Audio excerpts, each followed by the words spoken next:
So, let's open this up for some conversation. I have a question for both of you, and either of you can lead and the other can respond.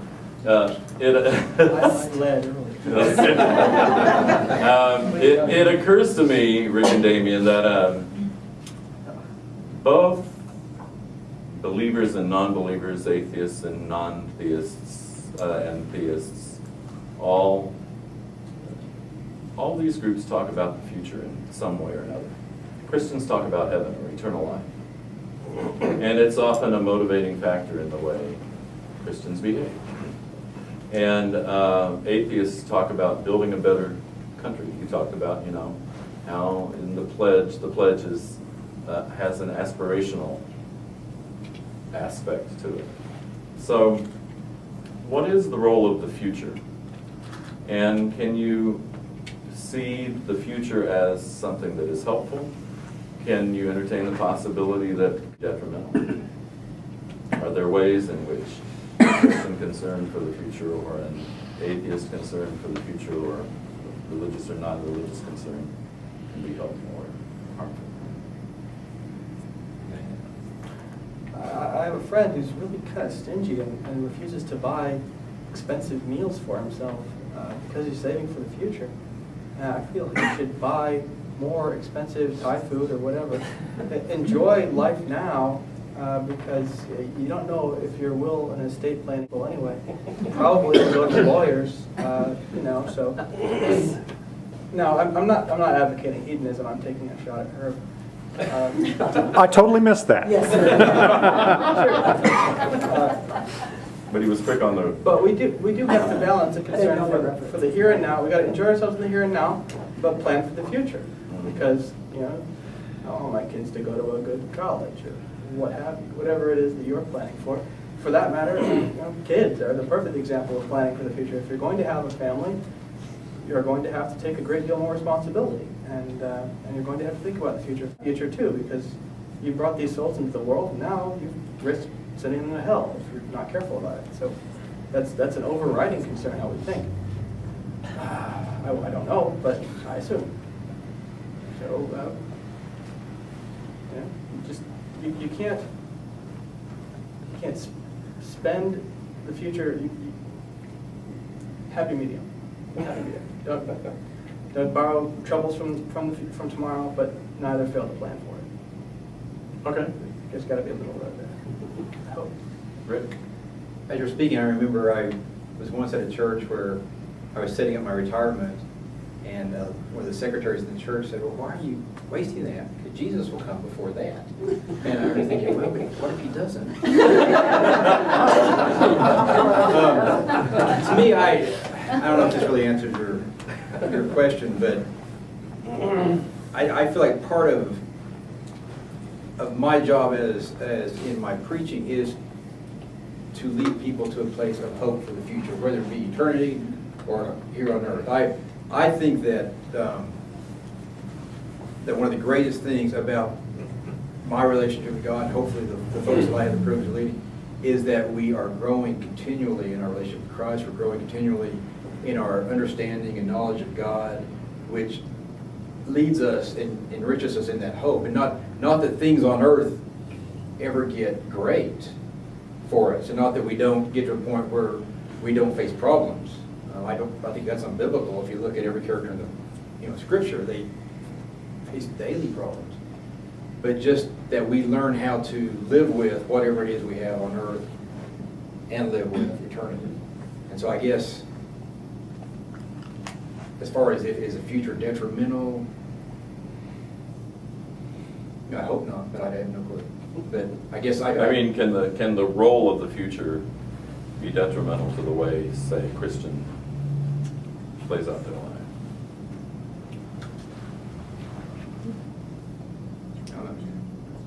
Sorry, I don't have No, that's an all answer. right. Well, I don't know if this is exactly what you're talking about, but we've shown different movies at our church about different issues, and I think maybe one of the problems for anybody can be It's the seat of Satan, it's not the church.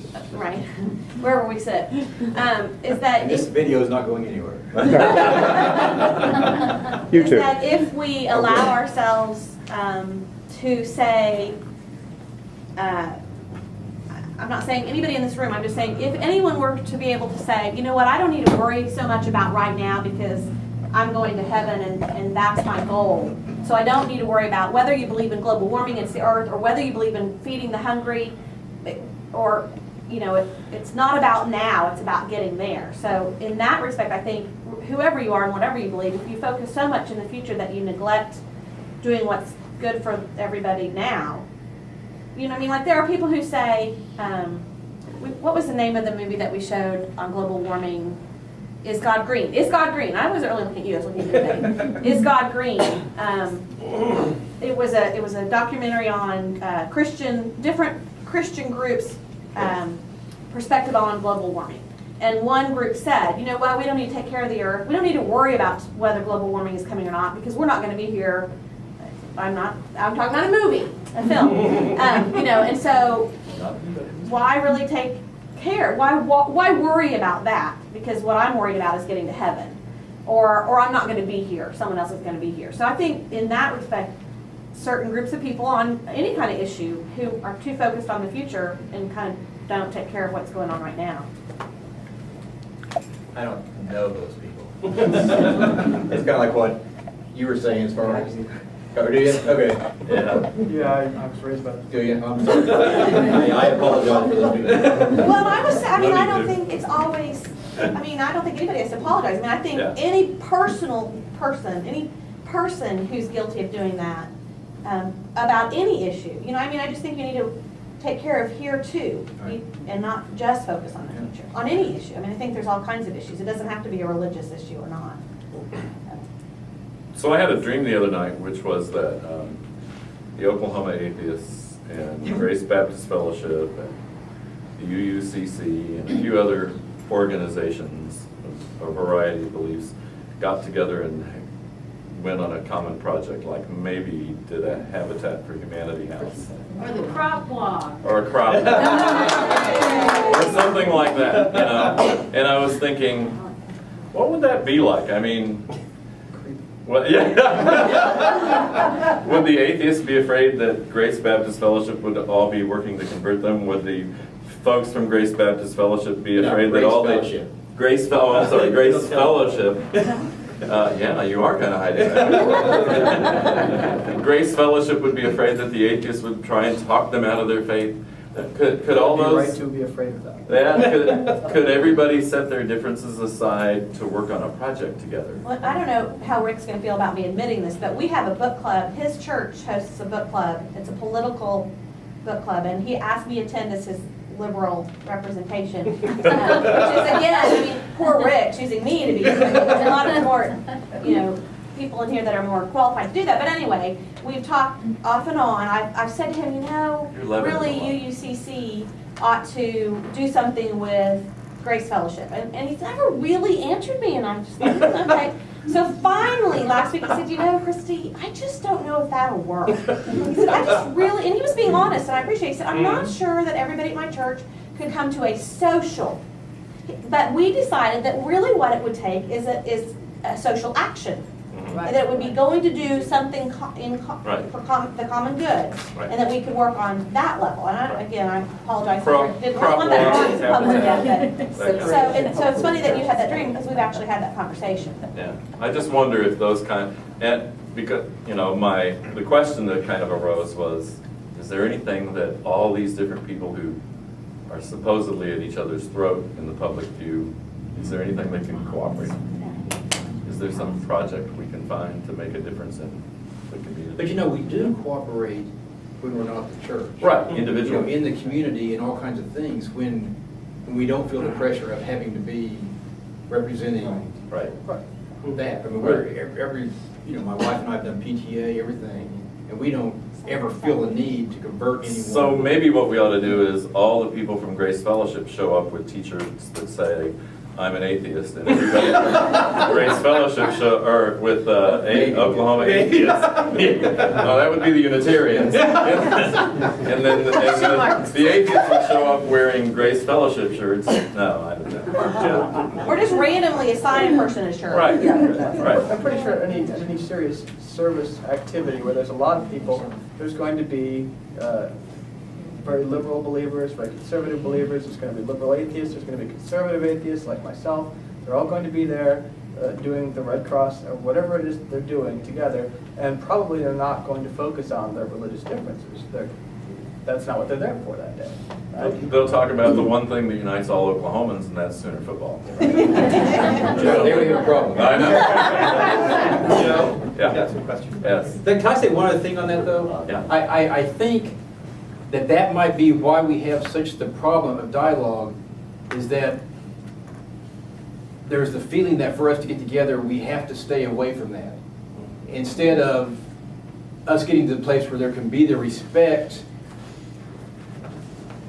for, that in our study one week, there was a statement made that God did this. And those who didn't necessarily have a belief in God automatically had, kind of, was a negative. But I think we have to come to the place where we're free to say and respect whatever it is. I remember when I was in high school, I was in a debate class, and we were told, you can argue, but you can't use morals or faith as part of your argument. Well, for people that was a big part of that shut you down. And when, even if we were in a service project, I think I have some people that would have a hard time at some point saying, boy, isn't God blessing, or isn't this, or this. For them to feel like they had to be careful in saying what was natural to them, I think is one of the things that hinders dialogue. I think that we've got to come to a place, and I have no idea if it would ever be possible, but to where there can be that respect, because even within our faiths, there are Baptists in this town that call me a liberal. Now, there's no less liberal person than me, but because I'm not necessarily in agreement with them on certain issues within the practice of our faith, so even within, we see that, in going on in Iraq, within the practice of Islam, their practice, and that's even a little more because they go back to certain things about their belief. But if we can't get to the place where we have the freedom to voice, but the difference is the freedom to voice as opposed to voicing in order to Convert. One way or the other. Yeah. We've got some questions here. Here's a question. Mary was first. Okay, Mary. I thought you were gonna do 1, 2, 3, 4, 5, okay? Oh, go ahead. It's strange that you should bring up this idea of joint ventures. I'm involved with a group right now called the Norman Poverty Alliance, and we are going to be doing with the Department of Commerce, facilitating a poverty simulation. And it is a group made up of multiple churches, Habitat for Humanity, the Crop Walk people, just a wide variety of groups have come together to form this alliance and put on this poverty simulation. And the purpose is to educate people about what it is like to be in poverty. It's a 3-hour event in one evening in which people take on the role of certain people in poverty and how would they get food, how would they pay for their rent, it's what agencies are there available, how would you, and it's something that I hope maybe these two groups would get engaged in. We are looking for 65 people to do this. Okay. Oh, we've got quite a number of leaders of the community. I mean, tomorrow I and another person, Liva Smith, and I are going to go visit with Andy Rieger to get him involved as a person who's going to take on the role of a person in poverty. Sure. And we're tapping a lot of leaders in particular is who we're looking at. Rick. My wife has to give permission for it. But I think that is putting the human face on. Exactly. That's where we want to raise the awareness of the human situation. So you're suggesting that at least 3 different groups here can all show up and be part of that? You can all join. So Mary, what's your website? Do you have a website?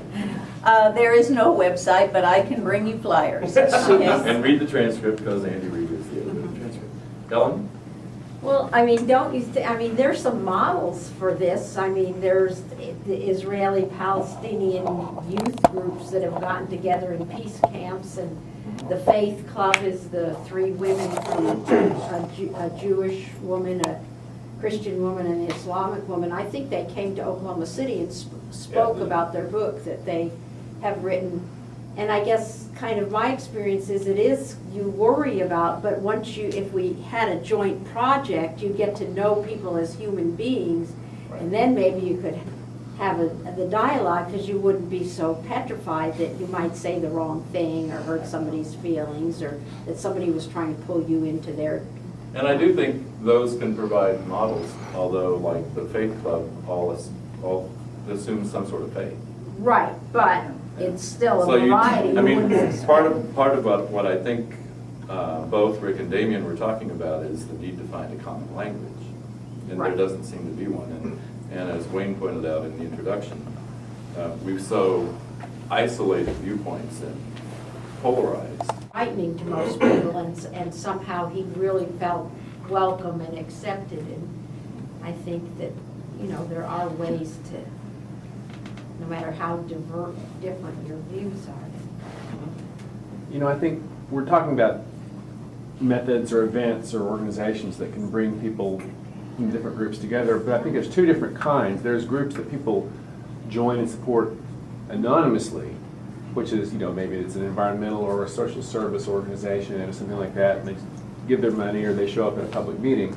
And then there are those events where you show up as a member of your group, the UUCC or your fellowship or the Atheists, and so there's kind of a different dynamic at work. And the one you kind of go in assuming you're anonymous. I mean, unless you wear a little pin or something that kind of signifies what it is you're about or coming from. But aside from that, everyone just kind of keeps everything to themselves. But if you go in as a member of your group, then it's more of a public flag or banner that you're flying. More than just our religion. That's what it's all about. We're all human. We all love. We all need shelter. We all need sustenance. Those are the commonalities we have, and we are more. We are much, much more. And that's where we need to come and respect each other. Antiseptic kind of meeting where everybody is running their sentences through their heads 2 or 3 times before they say anything. That just builds frustration and resentment, right? That just sort of reconfirms the otherness of the other. You can't even be yourself around those people. Why would you want to do that, right? And yet I think the problem is, again, because of the polarized perceptions that different folks have of others, there's no trust. And none of us is so, I'm a philosopher by profession. It's my vocation to speak carefully and clearly, and I'm as ambiguous as anybody else. And that's human, that's natural, that's communication with humans, right? And if you're tense, if you're worried, if you're defensive, then the first time somebody says something that could be interpreted as a jab, as an attack, as an attempt to convert, you're going to interpret it that way. And I should try to tell them it's all mythology, because we all have these truths we want to share. Sure. I'm not suggesting that any of those things, all those things have their place. I'm saying, though, that because there's a suspicion by some people of others that they'll do that, and they don't find it welcome. Whether objectively or in general, you particularly would find it welcome or unwelcome. That's not my point. My point is really just about the actual social situation. And what I think needs to happen is trust building, right? We've got to get to a point where we can say to ourselves, okay, everybody who's here is here because they want to be here. They want to be here with us. So I'm going to take it as an article of faith that they're not going to be, they're not going to attack. I don't know, I can't think of a better general term. I'm going to interpret everything they say in the least antagonistic way possible. Right? That's really not so much trust. That's faking trust. But I think you got to fake trust before you have trust in a lot of cases, right? So I think you've got to create some kind of environment where people can either trust or at least fake trust until that becomes more natural, until they really do think, oh yeah, so-and-so said that, and you might think they mean they're putting you down, but they're really not. So you give them the benefit of the doubt. Exactly. Until something else occurs. You know, we keep talking about converting, but as I sit here and think about what Wayne just said and what's been said, I don't know if we fear that someone's going to try to convert us as much as we fear that they're going to judge us and what we believe. And that's where the fear of conversion comes from. If they talk to me about converting to whatever they believe and I don't, then what do they think? I mean, I think maybe that's underlying all of our fear of conversion, not the actual conversation about it. It's, well, now what do they think of me?